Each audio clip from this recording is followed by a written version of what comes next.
Good morning students आज हम discuss करेंगे chapter 2 forms of business organization की केस स्टडीज़। हमने ये चैप्टर क्लास में भी 2 बार डिस्कस किया था, ठीक है, जिसमें हमने पढ़ा था कि कितनी टाइप की फॉर्म्स होती हैं, ओके, पब्लिक और प्राइवेट इंटरप्राइजेस में। सबसे पहले हम फर्स्ट केस स्टडी को डिस्कस करते हैं। Akshay, Vijay and Chandan are partners dealing in sale of sports equipment. Akshay, without the knowledge of Vijay and Chandan, is also running the business of supplying sport equipments to a few sport clubs. तो ये तीनों friends जो हैं sports से related equipments को cell कर रहे हैं, और जो अक्षय है इन तीनों फ्रेंड्स में वो बिना विजय को बताए और चंदन को बताए कुछ स्पोर्ट्स इक्विपमेंट्स को दूसरे स्पोर्ट्स क्लब्स को भी सेल कर रहा है, in which his son is a member. जिन स्पोर्ट्स क्लब में उसका बेटा जो है वो मेंबर है. He is earning good profit from this business but did not inform Chandan and Vijay about this. उसने इस चीज़ के बारे में चंदन और विजय के साथ डिस्कस नहीं किया, कोई भी इन्फॉर्मेशन दी नहीं, और वो अच्छा प्रॉफिट इस टाइप के बिजनेस से वो ले रहा है. Was Akshay correct in doing so indicate a value which he did not follow. क्या जो अक्षय इस चीज़ को परफॉर्म कर रहा है बिना बताए अपने पार्टनर्स को, ठीक है, क्या ये सही है, और इसके साथ साथ कौन सी ऐसी वैल्यू है जो वो फॉलो नहीं कर रहा. देखो, अगर आप किसी पार्टनरशिप फॉर्म बिजनेस में हो, ठीक है ना, तो आपको अपने पार्टनर को सारी इन्फॉर्मेशन अबाउट बिजनेस, कहाँ पर आप पैसा इन्वेस्ट कर रहे हो, कहाँ से पैसा लेकर के आ रहे हो, ठीक है, प्रॉफिट कितना हुआ, लॉस कितना हुआ, कितने रेवेन्यूज़ हैं कंपनी के, ये सब आपको डिस्कस करना चाहिए. कहाँ से रॉ मटेरियल आप खरीद रहे हो, और सभी चीज़ें अपने पार्टनर्स के साथ डिस्कस करनी चाहिए. तो ये नॉर्मली आप इसे आइडेंटिफाई, इस टाइप की जो एक्टिविटी है ये बिल्कुल सही नहीं है, ठीक है, ये एक तरह का चीटिंग है, फ्रॉड है, जो कि वो अपने पार्टनर के साथ कर रहा है. तो इसका फर्स्ट क्वेश्चन का जो आंसर आएगा इस केस स्टडी में वो तो नो आएगा. और उसके बाद कौन सी वैल्यू जो है जो कि अक्षय यहाँ पर फॉलो नहीं कर रहा, वो है ऑनेस्टी.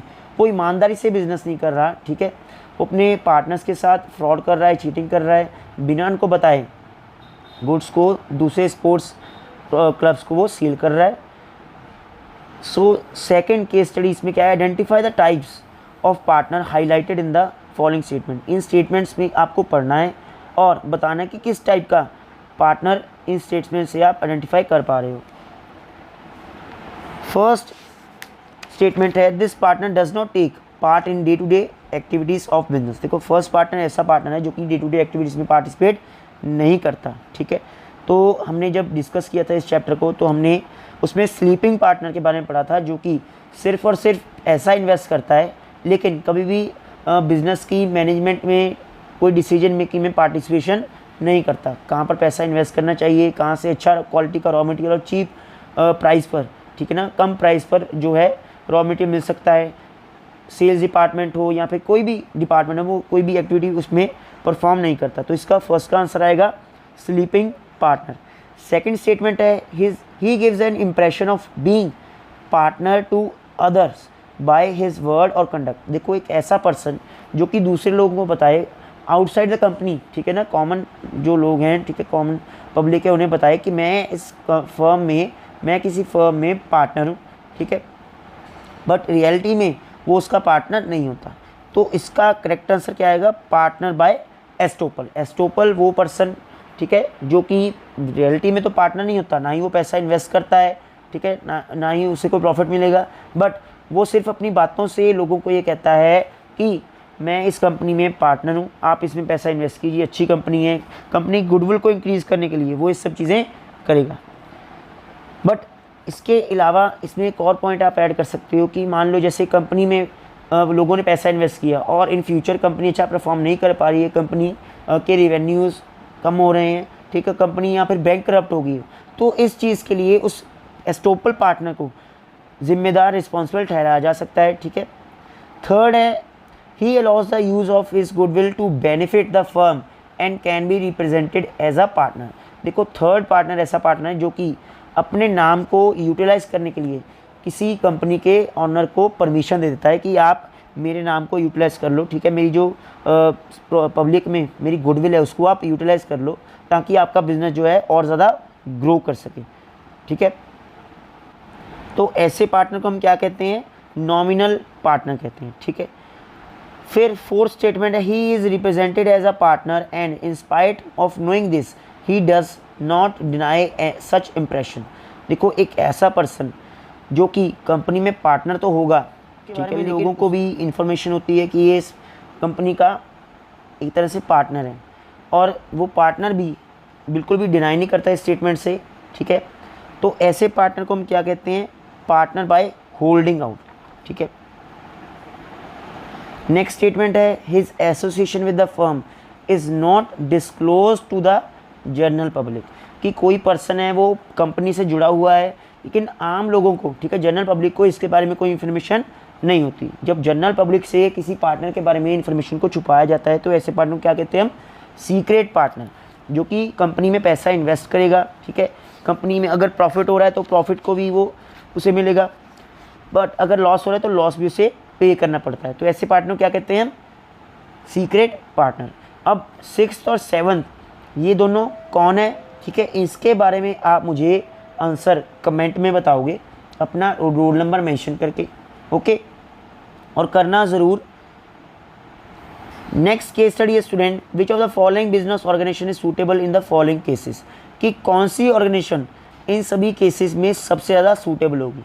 फर्स्ट ऑर्गेनाइजेशन पढ़ते हैं, the business organization should have stability and continuity. देखो अगर आप चाहते हो कि एक बिजनेस ऑर्गेनाइजेशन लगातार कॉन्टिन्यूसली चलती रहे, बंद ना हो, ठीक है, और स्टेबल रहे, किसी पार्टनर के आने से जाने से उससे कोई प्रॉब्लम ना हो, तो इसके लिए आपको क्या करना होगा, कंपनी फॉर्म ऑफ ऑर्गेनाइजेशन को बनाना होगा, इस्टेब्लिश करना होगा, क्योंकि ऐसी ऑर्गेनाइजेशन में बहुत सारे लोग होते हैं, ठीक है।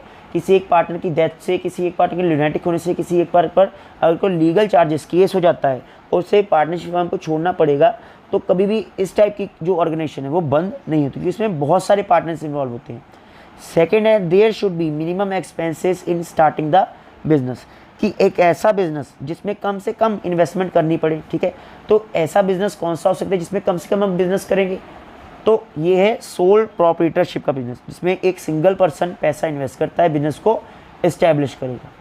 थर्ड है, business organization should be suitable from the point of view of investors, कि इन्वेस्टर्स के पॉइंट ऑफ व्यू से अगर कोई पर्सन आउटसाइड द ऑर्गेनाइजेशन पैसा कंपनी में इन्वेस्ट करना चाहता है तो वो कौन सी ऑर्गेनाइजेशन होगी, कंपनी फॉर्म ऑफ ऑर्गेनाइजेशन होगी। फिर फोर्थ है student, the ancestral property is to be use for doing the business, वो कौन सा ऐसा बिजनेस है जिसमें हम एंसेस्टर्स की, अपने ग्रैंडफादर ग्रेट ग्रैंडफादर की प्रॉपर्टी को यूज़ करते हैं बिजनेस को रन करने में।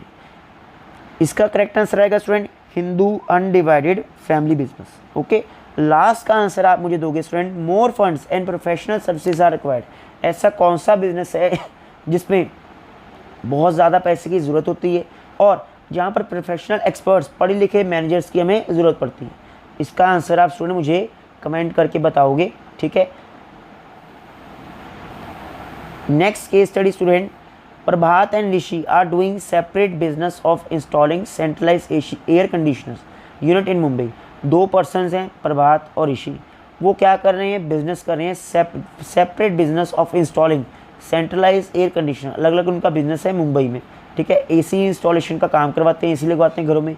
They enter into a partnership, फिर बाद में वो इकट्ठा पार्टनरशिप कॉन्ट्रैक्ट में आए to install centralize AC unit in a hotel in Shirdi. Shirdi एक जगह का नाम है, वहाँ पर एक होटल है, तो वहाँ पर एसी को इंस्टॉल करने के लिए दोनों इकट्ठा बिजनेस करने लगे। पहले अलग कर रहे थे, अब इकट्ठा कर रहे हैं। Identify the type of partnership being installed in the given case. देखो हमने पढ़ा था कि जब दो लोग इकट्ठा किसी पार्टनरशिप फर्म में आते हैं, या तो वो किसी टाइम बाउंड पर्पस के लिए आएंगे या फिर किसी एक गिवन टास्क को कंप्लीट करने के लिए आएंगे। अब यहाँ पर वो किस चीज़ के लिए आएंगे, देखो एक एसी इंस्टॉलेशन, होटल में एसी की इंस्टॉलेशन को करवाने के लिए, होटल है काफ़ी बड़े होटल जगह होगी, ठीक है, तो वहाँ पर काफ़ी ज़्यादा एसी लगवाने होंगे, सेंट्रलाइज एसी लगवाने हैं वहाँ पर। तो ये किस टाइप की पार्टनरशिप है, पर्टिकुलर पार्टनरशिप, ठीक है, जहाँ पर दो पर्सन्स या दो से ज़्यादा पर्सन्स इंडिविजुअल्स एक कॉन्ट्रैक्ट में आते हैं, जहाँ पर उन्हें क्या करना होगा, एक गिवन टास्क को कंप्लीट करना है, और उस टास्क को कंप्लीट करने के बाद उनकी पार्टनरशिप जो फर्म होगी वो ख़त्म हो जाएगी, ओके। 10th का स्टूडेंट केस स्टडी का यहाँ पर हम डिस्कस करेंगे। After completing the graduation, three close friends Gopal, Shankar, Vinod decided to start a partnership business of manufacturing. तीन फ्रेंड्स हैं, उन्होंने अपनी ग्रेजुएशन कंप्लीट की, तो उसके बाद उन्होंने क्या किया, मोबाइल एक्सेसरीज़ को बनाने के लिए बिज़नेस को स्टार्ट किया और पार्टनरशिप में फॉर्म ऑफ बिजनेस में वो इकट्ठे बिजनेस को करने लग गए. All three of them are confuse about the type of partnership they should start. लेकिन अभी वो तीनों क्या है, कन्फ्यूज है कि किस टाइप की पार्टनरशिप फर्म उनको स्टार्ट करनी चाहिए. Gopal wants that the partnership should be such that it can be brought to end at the desire of any partner. Gopal चाहता है कि ऐसी पार्टनरशिप फर्म को हमें शुरू करना चाहिए जो कि कभी भी ख़त्म हो जाए जब भी कोई एक पार्टनर चाहे. ठीक है. शंकर क्या कह रहा है, Shankar wants to do the partnership business for a period of 3 years only. Shankar चाहता है कि ये जो पार्टनरशिप फर्म हो, ठीक है, सिर्फ 3 साल के लिए हो. और विनोद क्या चाहता है, विनोद चाहता है कि जो पार्टनरशिप फर्म है वहाँ पर क्या होना चाहिए, wants that his liability should be limited in the business, कि उसकी लिबिलिटी, विनोद की लिबिलिटी क्या हो, लिमिटेड हो. तो फर्स्ट में देखो, फर्स्ट में क्या बताया जा रहा है कि गोपाल चाहता है कि कभी भी कोई पार्टनर चाहे तो उसकी पार्टनरशिप फर्म ख़त्म हो जाए. तो ऐसी फैसिलिटी कहाँ पर होती है स्टूडेंट, ऐसी फैसिलिटी होती है पार्टनरशिप एट विल में. ठीक है, पार्टनरशिप विल एट पढ़ा था हमने, जहाँ पर कोई भी पार्टनर कभी भी चाहे तो पार्टनरशिप फर्म को हम डिसॉल्व कर सकते हैं, बंद कर सकते हैं. शंकर क्या चाहता है, टाइम बाउंड पीरियड पर, ठीक है ना, टाइम बाउंड पीरियड के रिलेटेड एक पार्टनरशिप फर्म को उन्हें सेटअप करना है. तो ये कौन सी टाइप की पार्टनरशिप है, पर्टिकुलर पार्टनरशिप. ओके. लास्ट है स्टूडेंट विनोद. विनोद क्या चाहता है कि उसकी जो लाइबिलिटी है पार्टनरशिप फर्म में वो लिमिटेड रहे. ठीक है. अगर कहीं को पार्टनरशिप फर्म अच्छा परफॉर्म नहीं कर पा रही है तो उसकी पर्सनल एसेट्स को उसे सेल करना पड़ जाए कंपनी की डेब्ट्स को पे करने के लिए. तो ये किस टाइप की पार्टनरशिप है, लिमिटेड पार्टनरशिप, जहाँ पर पार्टनर्स की जो लायबिलिटी है वो लिमिटेड रहती है. अगर कहीं कल को अच्छा परफॉर्म नहीं कर पा रही है कंपनी, ठीक है, तो इसमें क्या होगा, सिर्फ जितना पैसा उन्होंने इन्वेस्ट किया है पार्टनर्स ने उतना ही उनको रीपे करना पड़ेगा. इसके अलावा ठीक है, पार्टनर्स को क्या करना पड़ता है, अपनी पर्सनल एसेट्स को सेल नहीं करना पड़ता डेब्ट्स को पे करने के लिए कंपनी के. Okay. Next case study student, Kanika and Arshia are partners in a firm manufacturing readymade garments, कि बने बनाए कपड़ों को बनाने का, ठीक है, रेडीमेड गारमेंट्स को मैन्युफैक्चर करने का काम कर रहे हैं अर्शिया और कनिका. ठीक है, वो दोनों पार्टनर्स हैं. Recently they approached their old friend Ankita to join them as a partner. फिर उन्होंने अपनी अंकिता नाम की एक फ्रेंड को अप्रोच किया कि वो उनके साथ पार्टनर बन जाए. Ankita allowed them to use her name for the benefit of the firm. Ankita ने कहा कि तुम लोग मेरा नाम यूज़ कर लो लेकिन मैं तुम्हारे साथ पार्टनर बनूंगी नहीं. ठीक है, तुम मुझे रिप्रेजेंट कर सकते हो as a partner. However she said that she will neither invest, कि ना ही वो पैसा इन्वेस्ट करेगी, ना ही उसे प्रॉफिट चाहिए, और ना ही वो मैनेजमेंट में पार्टिसिपेट करेगी. तो आपको बताना है यहाँ पर क्वेश्चन क्या है, but she agreed to bear unlimited liability for the debts of the firm. लेकिन उसमें एक और बात उसने बोली कि मैं, अगर ये कंपनी को लॉस होगा तो उसमें मैं अपना जो है कॉन्ट्रीब्यूशन यूज करूँगी, उसकी जो लायबिलिटी होगी अनलिमिटेड होगी. Will Ankita be considered as a partner in the firm. तो अब आपको बताना है कि क्या अंकिता को हम यहाँ पर पार्टनर कंसिडर करेंगे. देखो, उसने अपना कंसेंट दे दिया कि आप लोग मेरा नाम यूज़ करो लेकिन मैं पैसा इन्वेस्ट नहीं करूँगी, ना ही मैं प्रॉफिट यहाँ पर लेना चाहती हूँ. लेकिन अगर कंपनी को कोई नुकसान होता है तो मैं उसकी लायबिलिटी को पे करने के लिए, उसके डेबिट्स को पे करने के लिए पैसा ज़रूर दूंगी. तो डेफिनेटली अंकिता क्या है, यहाँ पर एक पार्टनर है. और उसकी जो पार्टनरशिप की फॉर्म है वो उसकी पार्टनर की जो फॉर्म है वो कौन सी है, नॉमिनल पार्टनर की फॉर्म है. ठीक है. फिर उसके बाद स्टूडेंट 16th क्वेश्चन है, मनन और केतन दोनों क्या है, पार्टनरशिप फर्म, उन्होंने बिजनेस स्टार्ट किया मैन्युफैक्चरिंग कंप्यूटर कीबोर्ड बना रही है डेस्कटॉप के. मनन क्या कह रहा है, Manan is of the view that they should have written agreement. Manan चाहता है कि उनके बीच में रिटर्न एग्रीमेंट होना चाहिए. They should register their partnership firm, उनको अपनी पार्टनरशिप फर्म को रजिस्टर कर लेना चाहिए. However Ketan wants to be verbal agreement, लेकिन केतन चाहता है कि वर्बल एग्रीमेंट हो. ठीक है, वो वर्बली दोनों डिस्कस कर ले म्यूचुअल अंडरस्टैंडिंग के साथ, कितना प्रॉफिट वो डिस्ट्रीब्यूट करेंगे, क्या अगर लॉस हुआ तो कितना लॉस उनके बीच में उनको दोनों को पे करना होगा, क्या ड्यूटीज़ हैं, क्या रिस्पॉन्सिबिलिटीज़ हैं. लेकिन ये सभी चीज़ें जो मनन है वो चाहता है रिटर्न फॉर्म में होनी चाहिए. Manan explain the consequences of non registration to Ketan. Manan बता रहा है कि अगर तुमने रजिस्टर ना करवाया तो इसके क्या रिजल्ट आ सकते हैं. आफ्टर विच केतन एग्रीड तो उसके बाद क्या हुआ, केतन तैयार हो गया। State the consequences of non registration of a firm, आपको बताना है कि अगर नॉन रजिस्ट्रेशन की क्या क्या नुकसान हो सकते हैं, क्या क्या कॉन्सिक्वेंसेज हो सकते हैं, जो कि मनन ने केतन को बताएं। ए पार्टनर ऑफ एन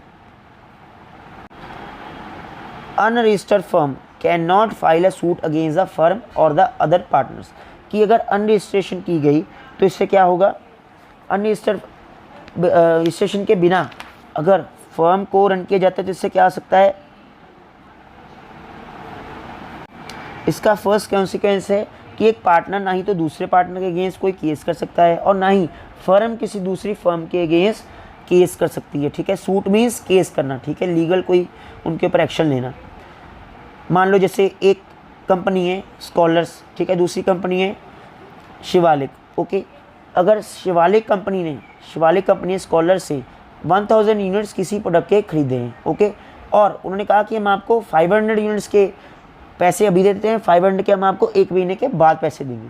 लेकिन स्कॉलर्स क्या है, अनरजिस्टर्ड कंपनी है, unregistered partnership form of company है। तो कुछ टाइम बाद स्कॉलर्स के जो ऑनर है उन्होंने कहा कि मैं शिवालिक से पैसे की डिमांड कर रहा हूँ, लेकिन शिवालिक के जो ऑनर हैं, शिवालिक कंपनी के जो ऑनर है वो पैसे देने को तैयार नहीं हो रहे। तो इस केस में क्या होगा, इस केस में हो सकता है कि जो स्कॉलर्स के ऑनर हैं वो शिवालिक के ऊपर केस ना कर सकें, ठीक है, शिवालिक के ऊपर कोई लीगल एक्शन ना ले सकें। एक बड़ा रीज़न इसका क्या है कि scholars company unregistered partnership firm है। सेकेंड, इसका क्या कॉन्सिक्वेंस हो सकता है, the firm can not file a suit against a third party, कि कोई थर्ड पार्टी अगेंस्ट, ठीक है, कोई अगर मिडिल मैन था उसके अगेंस्ट कोई केस ना किया जा सके, लीगल एक्शन ना लिया जा सके। The firm can not file against any partner, कि कोई पार्टनर के अगेंस्ट भी फर्म जो है केस रजिस्टर नहीं कर सकती है। इसके बाद 17th case study, question number 17। Mayank and Namit 2 partners हैं, दोनों क्या हैं, 18 साल से ऊपर की एज के हैं। Want to form a partnership with Ankit, वो अंकित के साथ एक पार्टनरशिप फर्म में जाना चाहते हैं। उसकी एज कितनी है, 16 years. Is the formation of partnership firm valid, क्या ये वैलिड फॉर्मेशन है पार्टनरशिप की? नो, कोई भी माइनर पार्टनर 18 साल से कम उम्र का पर्सन पार्टनर नहीं बन सकता। The formation of partnership firm is not valid because a contract of partnership can be entered into with a minor as he is not competent to contract. कभी भी 18 साल के कम उम्र के पर्सन के साथ आप कॉन्ट्रैक्ट में नहीं जा सकते हो, ठीक है, ये वैलिड कॉन्ट्रैक्ट नहीं होगा। हाँ, अगर माइनर जो है उसके साथ जो कंपनी के प्रॉफिट्स हैं उन्हें शेयर किया जा सकता है, ठीक है ना, सभी पार्टनर्स की कंसेंट के साथ। एक एग्जिस्टिंग पार्टनरशिप फर्म जो पहले से चल रही होगी, ठीक है ना, उसके कुछ जो प्रॉफिट्स हैं उनको उस माइनर पार्टनर के साथ शेयर किया जा सकता है। मान लो जैसे 3 पार्टनर्स हैं, ए, बी और सी। सी की डेथ हो जाती है तो उसका बेटा है, ठीक है ना, अब ए और बी दोनों के कंसेंट के साथ सी को, ठीक है ना, वो जब तक 18 साल का नहीं हो जाता, सी को जो कंपनी के प्रॉफिट्स हैं वो थोड़े बहुत डिस्ट्रीब्यूट किए जा सकते हैं म्यूचुअल अंडरस्टैंडिंग के साथ, या फिर अगर कोई रिटर्न डॉक्यूमेंट बनाया गया होगा। स्टूडेंट, अब ये 3 केस स्टडीज़ हैं आगे, ठीक है, तीनों केस स्टडीज़ ये आप खुद सॉल्व करोगे और इनके जो आंसर्स हैं आप मुझे सेंड करोगे डायरेक्टली मुझे मेरे कॉन्टैक्ट नंबर पर, ठीक है ना। फर्स्ट को डिस्कस कर लेते हैं हम। Identify the appropriate clause of memorandum of association highlight in the given statement. आपको मेमोरेंडम ऑफ एसोसिएशन के सबसे एप्रोप्रिएट क्लॉज को, इन स्टेटमेंट को पढ़ करके आइडेंटिफाई करना है।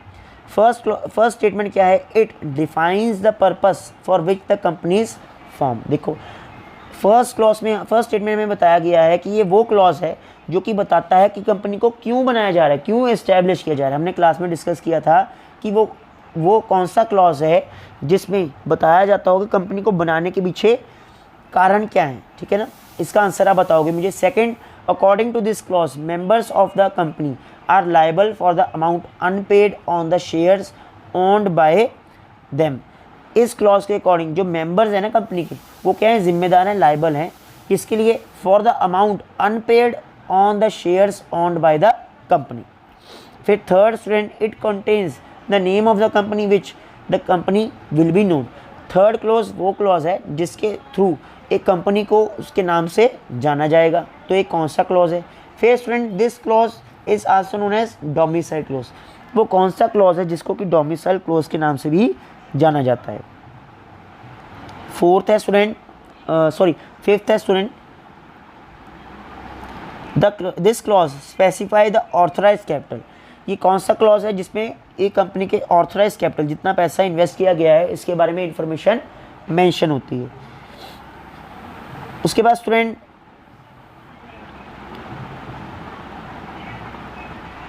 ट्वेंटी फर्स्ट और 22 आप लोग मुझे इसके आंसर्स बताओगे। 23rd और 24th इसको हम डिस्कस करते हैं यहाँ पर। Mercury limited invited general public to subscribe for its shares of 100 crore rupees. एक मर्क्यूरी लिमिटेड नाम की कंपनी है, ठीक है, उसने क्या किया, जनरल पब्लिक को इनवाइट किया है कि वो उनकी कंपनी के शेयर्स को परचेज कर लें, जिसके टोटल अमाउंट कितना है 100 crore rupees through initial public offer. ठीक है, एक IPO के थ्रू उन्होंने अपने जो शेयर्स को बेचा है, कंपनी की हिस्सेदारी को बेचा है। तो कंपनी ने क्या रिसीव किया? The company received application for share of 85 crore rupees. 85 crore रुपए के शेयर्स जो हैं सिर्फ लोगों ने खरीदे। Can the company proceed with the allotment of the shares. तो क्या अब कंपनी जो है वो अलॉटमेंट कर सकती है शेयर्स की?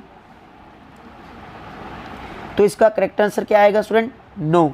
इसके पीछे रीज़न क्या है? The company can not proceed with the allotment of the shares as the company has not receive the minimum subscription. क्योंकि यहाँ पर क्या है, कंपनी ने मिनिमम सब्सक्रिप्शन को रिसीव नहीं किया है। मिनिमम सब्सक्रिप्शन कितनी होती है स्टूडेंट? 90%। ये सेबी की गाइडलाइंस के अकॉर्डिंग होती है minimum subscription against the entire issue before making any allotment of the share to the public. अगर 90 करोड़ रुपीज़ के शेयर्स लोगों ने सब्सक्राइब किए होते, 90 करोड़ रुपये की हिस्सेदारी बिक जाती, तो जो कंपनी है वो क्या कर सकती थी, वो अपने जो शेयर्स है उन्हें अलॉट कर सकती to the public. 24th question student, 24th case study. It is a new category of company introduce to encourage startup. ये एक नई कंपनी है जो कि क्या करी, इंट्रोड्यूस कर रही है लोगों को इनकरेज करने के लिए, नए नए स्टार्टअप्स को फॉर्म करने के लिए। And young entrepreneurs where in a single person can incorporate the entity. इसमें क्या हो सकता है, एक अकेला पर्सन ही क्या कर सकता है, बिजनेस को एस्टेब्लिश कर सकता है, इनकॉर्पोरेटेड एंटिटी बना सकता है यहाँ पर। It is also promote the concept of corporatisation of the business. ये एक और कंसेप्ट को प्रमोट कर रही है, कॉर्पोरेटाइजेशन ऑफ बिजनेस। ठीक है, it is not the same as a sole proprietorship. ये बिल्कुल सोल प्रॉपर्टीशिप जैसी सेम तो नहीं है in a way as it has separate legal entity. इसकी क्या है, सेपरेट लीगल एंटिटी है with limited liability. The sole member of the company has to mention a nominee. एक अकेले मेंबर को इस कंपनी के क्या करना होगा, अपने एक नॉमिनी को रजिस्टर करवाना होगा कंपनी के साथ। Which type of company is being described in the given para. अब देखो इसमें क्या बताया गया कि एक नई टाइप की नई कैटेगरी कंपनी को इंट्रोड्यूस किया जा रहा है, जिसके थ्रू क्या किया जा सके और द एनकरेज किया जा सके नए स्टार्टअप्स को, ठीक है, और यंग एंटरप्रेन्योर्स को कि वो सिंगल पर्सन इनकॉर्पोरेट एंटिटी को एस्टैब्लिश करें। ठीक है, तो इससे आपको कोई आइडिया आया होगा। उन्होंने साथ में एक और लाइन भी लिखी है कि यहाँ पर कॉर्पोरेटाइजेशन को भी, कंसेप्ट को भी प्रमोट किया जा रहा है, जैसे कंपनी फॉर्म बिजनेस को भी यहाँ पर प्रमोट किया जा रहा है। और यहाँ पर सारे जो फीचर्स हैं वो सोल प्रॉपर्टीशिप वाले नहीं हैं। ठीक है ना, यहाँ पर क्या है, सेपरेट लीगल एंटिटी एग्जिस्ट करती है और जो पार्टनर्स हैं यहाँ पर जो पर्सन है उसकी लिमिटेड लायबिलिटी है। ठीक है, पार्टनर नहीं, पर्सन जो सिंगल पर्सन है उसकी लिमिटेड लायबिलिटी है। तो इससे आपको थोड़ा आइडिया आया होगा कि ये किस टाइप की कंपनी है। इसका करेक्ट आंसर है स्टूडेंट 1 पर्सन कंपनी। ठीक है, 1 पर्सन कंपनी क्यों है, क्योंकि ध्यान से देखो यहाँ पर सिंगल पर्सन एक कंपनी को रजिस्टर कर सकता है। और साथ ही साथ बताया गया कि कॉर्पोरेटाइजेशन को, ठीक है ना, कॉर्पोरेटाइजेशन को यहाँ पर प्रमोट किया जा रहा है, कॉर्पोरेट कल्ट को यहाँ पर प्रमोट किया जा रहा है। और यहाँ पर सारे जो फीचर्स हैं सोल प्रॉपर्टीशिप वाले भी नहीं हैं। ओके, अब आपको मैंने जितने भी क्वेश्चन स्टूडेंट कहे हैं वो आप मुझे उनके करेक्ट आंसर एक तो कमेंट करके बताना, और उनके करेक्ट आंसर मुझे आप लिख करके सेंड भी कर देना। Okay, thank you so much. कल को फिर से हम क्लास अटेंड करेंगे। कल को 3rd चैप्टर की कुछ केस स्टडीज़ हैं, इनको हम यहाँ पर डिस्कस करेंगे। Thank you so much.